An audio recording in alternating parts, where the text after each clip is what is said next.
बातमी जळगावातून आहे। जळगावमध्ये सध्या 516 मतदार केंद्रांवरती मतदानाला सुरुवात झाली आहे।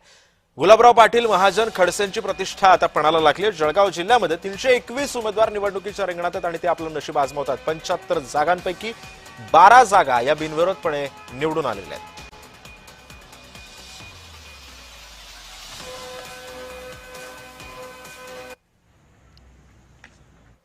जागांसाठी मतदान प्रक्रिया ही पार पडत आहे।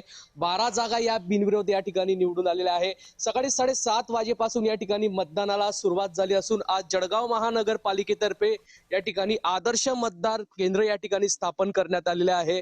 संपूर्ण जगामध्ये जळगावची केळी ही जगभरामध्ये रवाना होत असून केळीच्या माध्यमातून या ठिकाणी सजावट करण्यात आलेली आहे। केळी फळाचं काय महत्व आहे या ठिकाणी सजावट करण्यात आलेली आहे। जळगाव महानगरपालिकेचा विचार केला तर जवळपास 516 मतदान केंद्रावर ही मतदान प्रक्रिया पार पडणार असून प्रत्येक मतदाराला मतदान केंद्रापर्यंत पोहोचवण्यासाठी जळगाव महानगरपालिकेतर्फे या ठिकाणी मोठी जय्यत तयारी करण्यात आलेली आहे।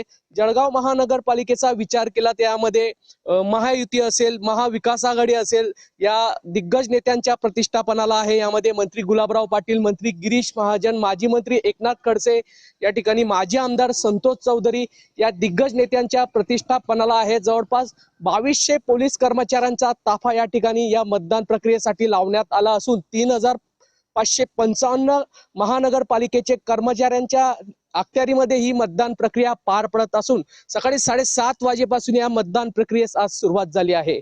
जुगल पाटील, जय महाराष्ट्र न्यूज।